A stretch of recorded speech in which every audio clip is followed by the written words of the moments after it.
అందరం కూడా ప్రతి ఒక్కరు కూడా ఒక రక్ష కట్టుకునేటువంటి పండుగనే ఈ రక్షాబంధన్. ఇప్పుడు దేశవ్యాప్తంగా ప్రతి ఒక్కరం కూడా ఈ దేశ రక్షణ కొరకు, ఈ ధర్మ రక్షణ కొరకు, ఈ సమాజం యొక్క సంఘటన కొరకు అందరం కలిసికట్టుగా ఉండాలని చెప్పి ఒక సంకల్పం తీసుకున్నటువంటి ఒక గొప్ప పండుగ ఈ రక్షాబంధన్.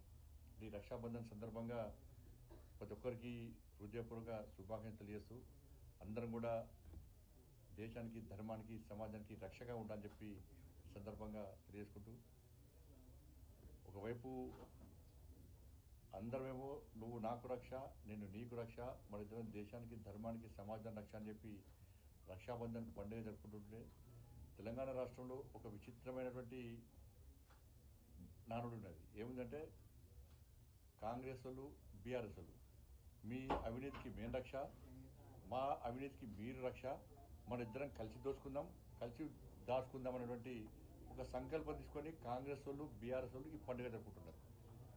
ఇంతకంటే దుర్మార్గం ఇంకోటి కాదు.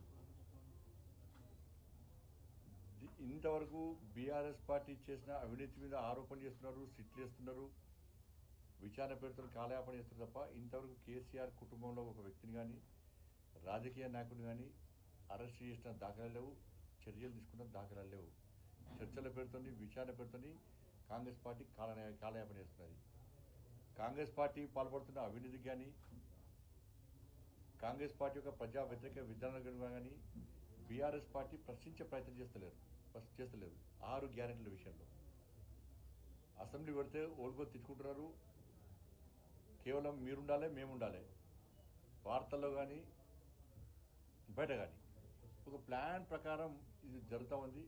కాబట్టి వీళ్ళ అవినీతికి వాళ్ళు రక్షగా ఉంటున్నారు, వాళ్ళ అవినీతికి వీళ్ళు రక్షగా ఉంటున్నారు. ఇదే కాంగ్రెస్ బీఆర్ఎస్ పండుగ పార్టీ యొక్క రక్షాబంధన్ పండుగ. కేటీఆర్ కామెంట్ చేశారు, మీ పైన పర్మిషన్ దావా కేసు చేస్తాను, మీరు చేసిన కామెంట్స్ వెంటనే ఉపసంహరించుకొని 40 గంటల టైం ఇచ్చారు. ఏం కామెంట్ చేసినా ఫోన్ ట్యాపింగ్ చేస్తుండ్రు అన్న. మరి మీ చెల్లెనే అన్నది ఆమె ఫోన్ ట్యాపింగ్ చేసిన చెప్పని. మీ చెల్లెకి ఏమి ఉంటుంది?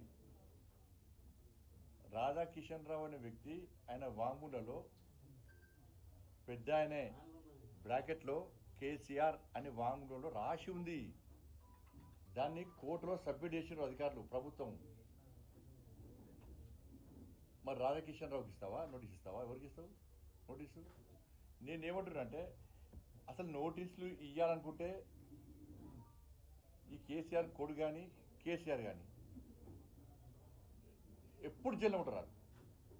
అన్ని తిట్లు తెలంగాణలో తిట్టని బూతు లేదు, మాట్లాడని భాష లేదు, చేయని ఆరోపణలు లేవు, నిరాధార ఆరోపణలు. అట్లా నోటీస్ తీసుకుంటూ నువ్వు మీ అయ్యా ఇద్దరు శాశ్వతంగా జైల్లో ఉంటారు. అన్ని నోటీస్ గంతలో అంత నోటీస్ ఇస్తాడు. ఎందుకు వారిపోయినావు? ఇప్పుడు నోటీస్ ఇస్తే నేను చట్టపరంగా ఏం చేయాలి నాకు కూడా తెలుసు. నేను ఒకటే సవాల్ చేస్తున్నా, నువ్వు నోటీసుల ద్వారా ఒక రాజకీయ నాయకుడివై ఉండి ధైర్యంగా ఎదుర్కోలేక నువ్వు చేసిన తప్పిదాలను కప్పిపుచ్చుకోవడానికి లీగల్ నోటీస్ ఇస్తా అని చెప్పి బెదిరిస్తున్నావు. ఏదో ఒక నోటీస్ ఇచ్చి బెదిరించి అట్నే భయపడతానుకుంటే నీ మురుగత్వం. నేను నీ లెక్క అయ్య పేరు చెప్పి రాజకీయ కష్టం కాదు. నేను